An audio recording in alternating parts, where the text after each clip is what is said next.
Hello les micros, j'espère que vous allez bien et aujourd'hui je vais vous parler des cartes cadeaux. Les cartes cadeaux c'est quelque chose, ou les chèques cadeaux, les bons cadeaux, ce que vous voulez. C'est pas mal utilisé par les micro-entrepreneurs, mais il faut savoir que utiliser des cartes cadeaux en disant juste bon pour machin chose ou alors 50 € offerts sur machin chose, ça, c'est pas vraiment valable. Je vais t'expliquer dans cette vidéo comment les comptabiliser dans ta comptabilité, comment aussi les déclarer et surtout comment les faire, les mentions légales sur les cartes cadeaux, les chèques cadeaux, etc.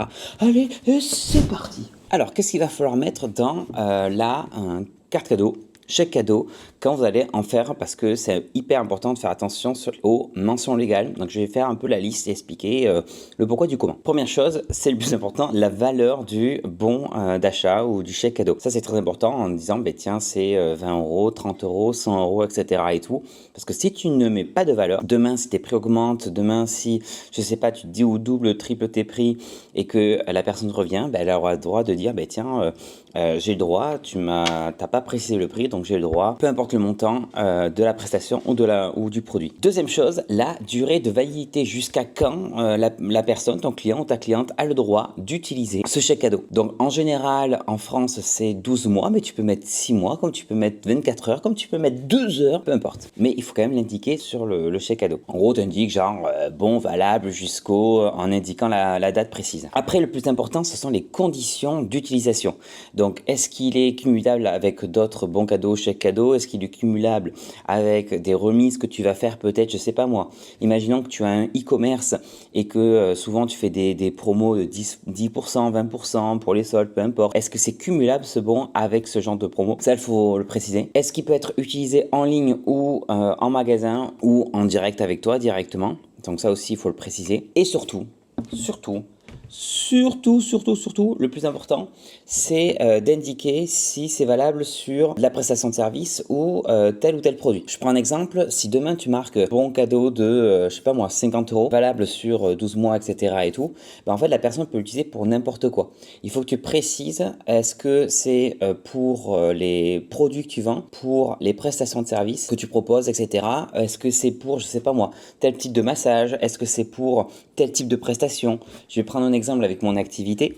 Imaginons que moi je fais du conseil en micro-entreprise, donc je vais proposer des coachings, accompagnements et tout. Si demain je fais un chèque cadeau, je peux dire un chèque cadeau de 50 € à valoir sur la boutique en donnant le lien de la boutique et uniquement sur les guides PDF par exemple. Pourquoi c'est ultra important? Parce qu'en fait, toi tu vas vendre le chèque cadeau. Donc tu vas devoir l'inscrire dans ta comptabilité. Est-ce que c'est de la vente de marchandises ou est-ce que c'est la prestation de service? Et c'est en indiquant sur le bon cadeau qu'est-ce que c'est que tu vas pouvoir savoir dans quelle ligne tu vas le déclarer après à l'URSSAF. Tu peux pas t'amuser de dire bah tiens, je fais un bon cadeau, je fais croire que c'est de la vente et en fait ça va être de la prestation de service ou je laisse vide parce qu'en fait sinon tout le monde s'amuserait à mettre des bons cadeaux sans préciser exactement si c'est pour de la prestation de service ou de la vente de marchandises et après on déclare facilement à l'URSSAF juste en vente de marchandises, comme ça il y a moins de cotisations à payer. Alors d'autres mentions à indiquer, il va y avoir aussi le nom du bénéficiaire parce que ton ou ta cliente peut t'acheter la carte cadeau, mais après vouloir l'offrir à quelqu'un, etc. Donc c'est important de pouvoir trouver un moyen d'indiquer le nom du bénéficiaire. Donc soit après tu le mets sur toi ton côté, il faut que tu aies une genre de traçabilité, chez moi sur un fichier, etc. que tu marques qui c'est qui l'a acheté, à quelle date, la durée de validité et le nom du bénéficiaire. Ou alors si tu fais ça sur des papiers physiques et tout, tu es un petit truc où les gens puissent noter, ou toi tu puisses noter directement le nom du bénéficiaire. Il faut aussi le numéro de référence de la carte cadeau, très important parce que c'est ce que tu mettras aussi sur ta facture et c'est pour voir aussi s'il y a une continuité sur les cartes cadeaux et aussi pouvoir les identifier directement. Donc ça peut être n'importe quoi, je sais pas moi, dièse 123A. En gros, c'est un numéro, un ID que tu vas donner pour pouvoir identifier quelle est cette carte cadeau directement. Il faut aussi les coordonnées de ton entreprise, oui, c'est-à-dire l'adresse de ta micro-entreprise sur la carte cadeau. Ça commence à faire beaucoup de mentions, j'imagine, mais ça c'est en cas de si ton client souhaite te contacter pour un souci, ou alors tu vas me dire oui mais il te connaît, il t'a acheté la carte cadeau. Oui mais si demain il offre à quelqu'un et que cette personne a besoin de te contacter, il faut qu'il ait les coordonnées de ton entreprise, donc du coup sur la carte cadeau. Alors maintenant on va parler un peu de la partie comptabilité, comment comptabiliser c'est les cartes cadeaux, bons cadeaux. En fait, il y a beaucoup de gens qui se trompent, c'est-à-dire qu'ils vont le passer comme ça à leurs clients et après qu'ils vont le comptabiliser plus tard quand la personne va aller acheter la prestation ou acheter le produit. Ça marche pas comme ça. En fait, vous vendez la carte cadeau, que ce soit dématérialisé ou en physique, vous vendez en fait cette carte cadeau, ce moyen de paiement on va dire, et quand la personne va l'utiliser, ça va être plutôt vu comme un moyen de paiement. Je vais prendre un exemple. Imaginons que vous faites une carte cadeau de 50 € pour un massage suédois. Hein, voilà, je l'ai ici. Bon, il n'y a pas toutes les mentions légales, etc. Mais tu m'as compris. À ce moment-là, moi, je vais indiquer, donc c'est pour un massage, donc je vais même préciser prestation de service. Et donc, tu vas venir me l'acheter. Dans ma comptabilité, mon livre recette, je vais pouvoir l'indiquer en disant vente de carte cadeau, prestation de service, 50 €. C'est comme ça que je vais le déclarer à l'URSSAF. Je vends une carte pour une prestation de service. Même si c'est une carte physique, c'est pas considéré comme la vente de marchandises parce que je vends derrière, ça va être utilisé pour une prestation de service. Donc là, on est bon, hop. C'est pareil si tu vends un produit, un livre, peu importe. Si c'est 20 € à valoir sur la boutique e-commerce, là, derrière, tu peux le mettre du coup en vente de marchandises. Donc là, on l'inscrit sur le livre de recettes. Et après, quand le client ou la cliente viendra te voir pour t'acheter la prestation de service, ils vont dire, tiens, je viens avec le bon. Et donc ça, le bon, c'est un moyen de paiement. Donc imaginons que moi, derrière, je propose un massage suédois pour 50 € et la personne vient avec un bon de 50 €.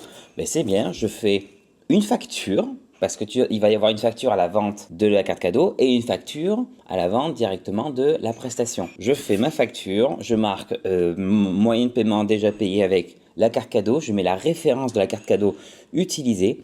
Comme ça, reste à payer 0 et la personne a sa facture, elle a marqué que c'est déjà payé avec le bon cadeau.